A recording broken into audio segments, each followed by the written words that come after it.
Two girls. Same town. Same year. Same age. Both attacked inside their homes at night while their families slept nearby. And both cases, still unsolved. The story of JonBenét Ramsey haunted. But what if she wasn't the only one? What if another girl, Amy, just 12 years old, was attacked by the same intruder and nobody listened? Oh, hello. I'm JonBenét. Someone killed this 6-year-old child. Died accidentally.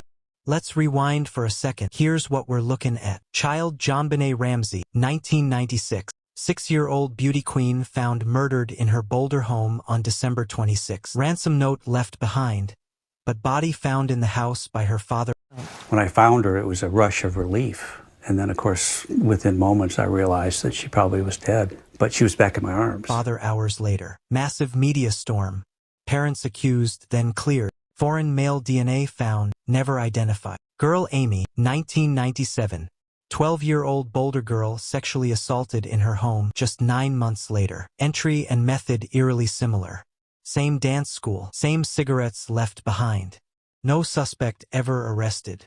It's Christmas night, 1996. The Ramsey family returns from a holiday party. By morning, 6-year-old JonBenét is dead. She was found in the basement of her home, wrapped in a white blanket, with duct tape over her mouth and a garrote made from rope and paintbrush around her neck. There were signs of blunt force trauma and possible sexual assault. And then there's the ransom note. On the morning of December 26, 1996, JonBenét's mother Patsy Ramsey reported finding a 2.5-page note on a set of stairs in the Ramsey home. Directed to JonBenét's father John Ramsey, the note purported to be from a small foreign faction calling itself SBTC. The note demanded $118,000 from the Ramseys for the safe release of their daughter, the same amount which was received by JonBenét Ramsey, her father, as bonus. That year. JonBenét's body was found later that day in the basement of the Ramseys' home.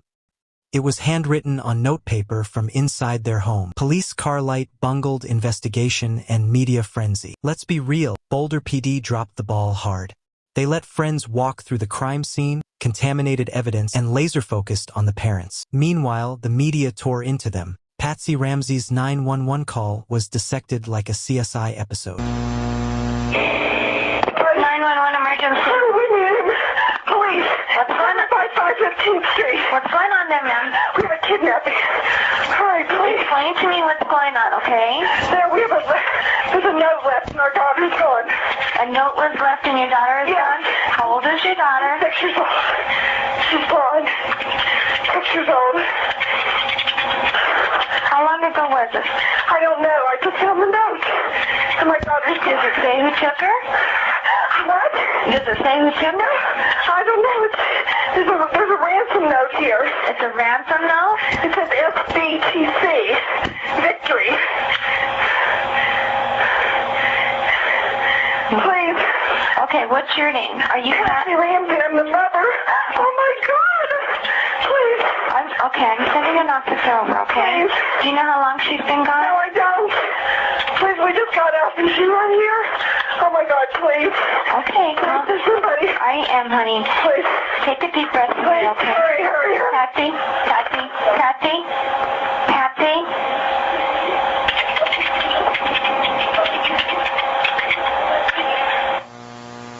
Some armchair sleuths claimed Burke, JonBenét's 9-year-old brother, did it accidentally and the family covered it up. But here's the kicker. In 2003, foreign male DNA was found on JonBenét's underwear. Not Burke, not her dad, somebody else. Flash to 2008 headlines. Ramsey's cleared by DNA. By 2008, the family was officially exonerated. Still, public suspicion never died.